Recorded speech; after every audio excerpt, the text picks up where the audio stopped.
আসসালামু আলাইকুম। সমাধান করছি ময়মনসিংহ বোর্ড 2024 সালের কোশ্চেনটা। ময়মনসিংহ বোর্ড 2024 সালে বল বৃদ্ধিকরণ নীতি এই থিমের উপরে, অর্থাৎ প্যাসকেলের যে বল বৃদ্ধিকরণ নীতি এই থিমের উপরে ভিত্তি করে কোশ্চেনটা আসছে।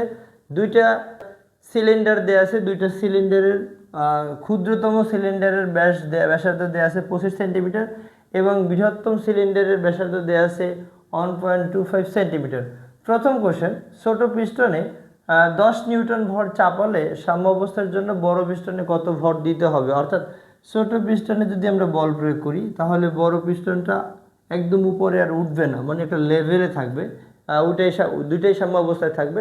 সেটা কত কেজি ভর হলে সেটা আমরা বের করব। আমরা সমাধান করছি গ নম্বর কোশ্চেন। সমাধান করছি আমরা গ নম্বর কোশ্চেন।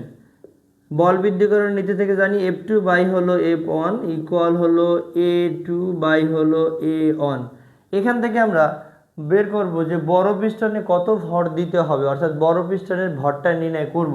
তাহলে F2 ইকুয়াল বলা যাবে A2 বাই হলো A1 ইন্টু হলো F1। আমরা জানি প্রস্থচ্ছেদের ক্ষেত্রফলের সূত্র হলো পাই আর স্কয়ার। তো বড় সিলিন্ডারের জন্য এটা হবে পাই R2 স্কয়ার বাই হলো পাই R1 square into F1। F1 equal হবে M1G। তো আমরা পাই পাই কেটে দিতে পারি, এখানে যা আছে R1 এর মান দেওয়া আছে 25 সেন্টিমিটার, যেটাকে মিটার নিলে 0.25 মিটার, এবং R2 এর মান তো দেয়াই আছে 1.25 মিটার। এবার আবার F2 সমান লেখা যায় M2G, আর এই দিক থেকে R2 whole square R1 whole square into হলো M1G, উভয় পাশ থেকে আমরা জি বাদ দিতে পারি। তাহলে M2 অর্থাৎ বড় পিস্টনে কত ভর দিতে হবে, অর্থাৎ বড় পিস্টনে আমরা ভর নির্ণয় করব। তাহলে এটা হচ্ছে R2 বাই হলো R1, R2 square by R1 square into হলো M1।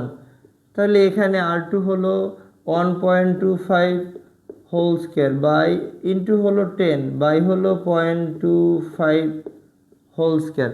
এখান থেকে কিন্তু আমরা বের করতে পারবো যে কত ভর চাপাতে হবে। আচ্ছা, 1.25 এর বর্গ ইন্টু হলো 10, যেটাকে আমরা ভাগ করব 0.25 এর হোল স্কয়ার দ্বারা। তাহলে এখানে 250 কেজি 250 কেজি ভর চাপালে, অর্থাৎ ছোট পিস্টনে যদি আমরা 10 কেজি ভর চাপাই, বড় পিস্টনের বস্তুটা দিয়ে যদি একটু থামাতে চাই বা উপরে উঠাতে না চাই, একটা স্টেবল অবস্থায় রাখতে চাই, তাহলে সেটা হবে 250 কেজি। অর্থাৎ ছোট পিস্টনে যদি 10 কেজি ভর দেই, বড় পিস্টনে যদি আবার 250 কেজি পর্যন্ত ভরকে সে স্টেবল করতে পারবে। যদি 251 কেজি দেই তাহলে ছোট পিস্টনের 10 কেজি ভর চাপালে আর 251 কেজি ভরের বস্তুকে উপরে তুলতে পারবে না, অর্থাৎ উপরে তোলা রোধ করতে পারবে। পিস্টনদ্বয়ের সরণের অনুপাত 25:1 হবে কিনা গাণিতিকভাবে বিশ্লেষণ করতে হবে। ছোট পিস্টনের যদি সরণ 25 সেন্টিমিটার হয় তাহলে বড় পিস্টনের সরণ কি 1 হবে, বা ছোট পিস্টনের সরণ যদি 25 হয় তাহলে বড় পিস্টনের সরণ কি 1 হবে, সেটা আমরা একটু দেখব। আমরা জানি যদি এই পিস্টনটাকে যদি আমরা বল প্রয়োগ করি, পিস্টনের বল প্রয়োগ করলে পিস্টনটা একটু নিচে নেমে আসবে। এই পিস্টনটা যতটুকু নিচে নেমে আসবে, বড় পিস্টনের তরলটা অতটুকু অংশ দখল করবে। যদি আমরা ধরি ছোট পিস্টনের এলন অংশের তরল, ছোট পিস্টনের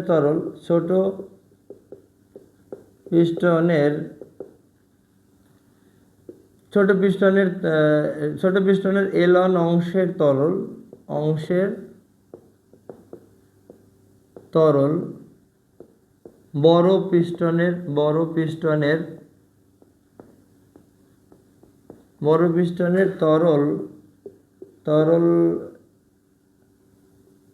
তরলকে L2 দূরত্বে ঠেলে নিবে বা জায়গা দখল করবে। তাহলে আমরা বলতে পারি ছোট পিস্টনের অপসারিত তরলের আয়তন V1 সমান হবে বড় পিস্টনের অপসারিত তরলের আয়তন সমান হবে V2। এক্স্যাক্টলি এটাকে যদি আমরা বল প্রয়োগ করি, এখান থেকে আমরা বল প্রয়োগ করে এই জায়গায় নিয়ে আসি, তাহলে এইখানের L1 অংশের সরণ, আর এটাকে যদি এইখান থেকে এতটুকু উপরে উঠানো হয়, তাহলে এই L2 অংশের মানে এই L1 অংশের যে আয়তনটা, এই অংশের আয়তনের সমান হবে। তাহলে আমরা V1 বলতে পারি A1 L1 আর V2 সমান হলো A2 L2। তো আমরা মূলত L1/L2 রেশিওটা যদি করি, L1/L2 ইকুয়াল হবে A2 বাই হলো A1। A2 এর মান, A2 হলো পাই R2 স্কয়ার বাই হলো পাই R1 স্কয়ার, পাই আমরা কেটে দিতে পারি। এখন R2 এর মান কত?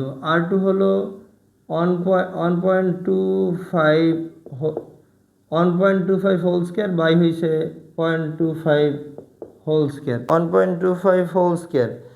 এটা আমরা পাচ্ছি 25/16, এটা পাই 1/16 যদি করি। এখন যদি আমরা এই দুইটাকে উল্টাই দিই, 25/16 ইন্টু হলো 16/1, এটা যদি আমরা কেটে দিই তাহলে এটা 25/1। তো L1 অনুপাত L2 ইকুয়াল হলো 25/1। তো দেখা যায় যে উভয় পিস্টনের অর্থাৎ ছোট পিস্টনের L1 অংশের তরল, ছোট পিস্টনের L1 অংশের তরল অর্থাৎ ছোট পিস্টনে বল প্রয়োগ করলে যদি 25 সেন্টিমিটার সরণ হয়, তাহলে বড় পিস্টনে মাত্র 1 সেন্টিমিটার সরণ হবে।